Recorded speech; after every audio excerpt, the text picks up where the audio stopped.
Hello and welcome to the Watering Hole. Thanks for checking out this clip. Don't forget to like and subscribe because that'll make the baby Jesus cry, and I know how much you guys love making the baby Jesus cry. Alright, next news item. Jack Daniels maker says that Canada pulling US alcohol off shelves is worse than a tariff. Good.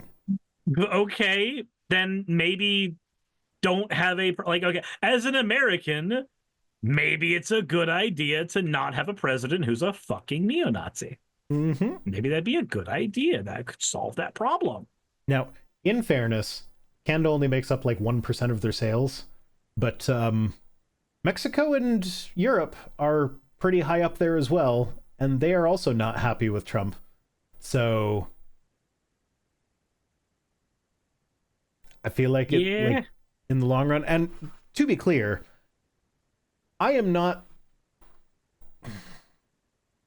like rooting for Americans to lose jobs and have an economic recession while Canadians are all like up here taking it easy and like, well, fuck you, should have voted for someone better. I am not like, I recognize that like if Europe and Canada and Mexico boycott American alcohol and that actually does hurt Jack Daniels and they have to lay off a bunch of people, I recognize that that's going to be hurting everyday Americans. But at the same time, it's like we can't just roll over and let Trump steamroll us out of concern for American workers that Trump is going to fuck over either way. You can't. I think the best way to think about it is this. You can't look at it like Trump is holding the American citizens hostage. He is 110%. In some ways, actually, quite literally, with what's been screwing up with our recent passport systems. But you can't view it that way, otherwise he wins. Is he doing that? Yes. Can you let it affect your decisions? No. Well, so that's the thing. Like earlier, I got kind of excited about the fact that like Canadians' actions on their own are going to result in growth for Canada and a better economy for Canada. And like I recognize that that comes at the expense of stuff happening in the States. Like it's in our capitalist hellscape, it's a tit for tat. If I spend my dollar on a Canadian thing, that is a dollar that I have not spent on an American thing. And if I'm spending fewer dollars on American things, then Americans are going to have fewer dollars. Because that's how dollars work. Although I've been playing a lot of Timberborn recently, which it's a city builder where you use beavers. And part of the end game when you're doing it is you can build little beaver robots. And so the beavers have a happiness rating. And you provide them with fun things to do, and they're more happy. And so in the end game, everybody plays it a little bit differently, but what I always go for is replace all of the beaver jobs with robots, and then all of my beavers are unemployed. But now that means they spend all day every day going to do the things that make them happy. And so their happiness rating is off the charts when you replace all their jobs with robots. So I'm sitting here like, this is a post-scarcity world that I'm building here. So if Timberborn's taught me anything, and like, I recognize the basis for this post-scarcity world is you can't be charging for necessities. So like, when a beaver gets hungry, he doesn't have to have a job in order to buy food. He just walks into the warehouse that keeps the food and eats some. Beaver robots, isn't that called a fleshlight? You know what? There's so many dirty jokes in this because like one of the things that makes the beavers happy is they have a stat called wet fur. So like the more time they spend in the water, the wetter their fur is. So you got a wet beaver is a happy beaver. But yeah, there's so many little jokes like that in that game. It's perfect for me because I like city builder games and I like childish humor. So yeah, fair enough. But yeah, no. So it's and I recognize that we can't like build our society around a video game that I played once. But like it is a little bit thought provoking, and this is what it would take to have a post-scarcity utopia sort of thing. You imagine a better society. I Yeah. can with beavers. And like I also recognize that like part of the thing that makes that possible with the beavers is that they have to be willing to work for no money. Because like you don't get the robots without putting a shit ton of work in first. Yeah.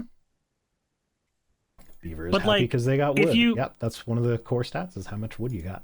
but if you think about it, the only reason that you have the mentality, not you, but like you as a viewer, the only reason you as a viewer have the mentality that people need money for things is because in the list of those things is food, healthcare, everything.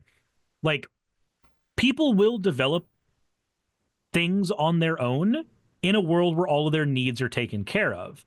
Yeah, but If you that's have no. So I think you misunderstood. So what I was getting at was not that they need to work for money part. It was the in order to have the things before you have the robots giving you all the things for free, you need to work to and you need to do whatever job is necessary that you're capable of doing in order to provide these things which are free for everyone. yeah, you're And just so it's like describing communism. it's like would I yeah, I know. I recognize that.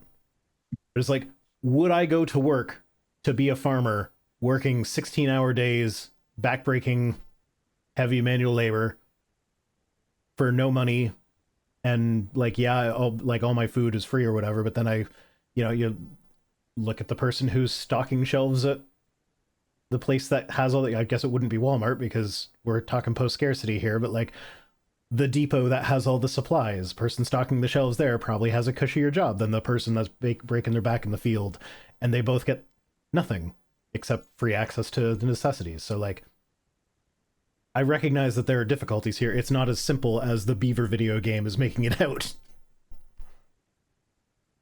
I think the Beaver video game's doing fine. Okay, so in Star Trek, people only do the jobs that they want, and the Federation to think that we see jobs as doing it because it's their passion. It depends what episode of Star Trek you're in, because sometimes they have money, sometimes they don't. It's kind of weird, but yeah, I think without replicator technology, Star Trek becomes a not possible utopia. Because that's the thing, is that you need someone to make the clothes, you need someone to grow the food. Replicator technology just solves all that. It's basically it's basically the don't think about how all the necessary manual labor actually happens. We've got replicators for that. Everything else is a passion project. I mean, it makes sense though. This is why one of the things that I like is I don't know if you've seen the Orville. Not a lot of it. I've seen all of the first season and a little bit of the second season. Okay, so you've seen it after the show recognizes what the fuck it actually is. Because like season 1 of that show, the first 3 episodes, it thinks it's Family Guy and Star Trek. And then after a while, you can tell that Seth MacFarlane realized, oh, I'm just making a Star Trek show. I'm just going to lean into it being a Star Trek show and it'll be fine. But there is one moment where Seth MacFarlane's character and somebody else, they get stranded on like an ice planet for an amount of time. And the thing that saves them over and above anything else is they find one of the older replicators just lying around. They're like, okay, get it to make a Twinkie. Get it to make a Twinkie. That'll save us. Yeah, I did not see that episode. I like the idea of replicators because they solve 2 of the problems when it comes to goods. They solve delivery and they solve scarcity. Mm-hmm. They also solve repairs because if you use a replicator to create enough small pieces to build another replicator, you can always have small pieces on hand just in case to repair your replicator.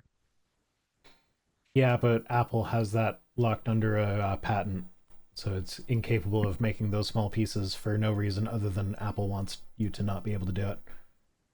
Well, Apple can and go I'm picking fuck on off. Apple here, but like Microsoft would do the same goddamn thing, Nvidia would do the same goddamn thing, AMD would do the same any tech company would do the same goddamn thing. So like, don't think that I'm picking on Apple because I dislike Apple, even though I do dislike Apple. I recognize that they'd all do that. Fuck them all. Yeah. So easy solution. Yeah. So anyway, Jack Daniels getting pulled off the shelves, and they said it's worse than a tariff because, like, at least with a tariff, your product is still being sold. Instead, they just have a bunch of dead customers, basically. Mm-hmm. And yeah, I saw someone in the chat earlier when I said it's just 1% of their sales, and it's like, yeah, but 1% of a fuck ton of money is still a shit ton of money. Yeah, it's true. So, and now people are talking about 3D printing parts for your 3D printers. Yeah, absolutely. I have done that. But there are still parts for a 3D printer that you can't 3D print. Like, because our 3D printers don't print metal. Well, no, there are metal 3D printers. No, I'm saying that, like, the ones consumer ones. The ones that we have don't print metal.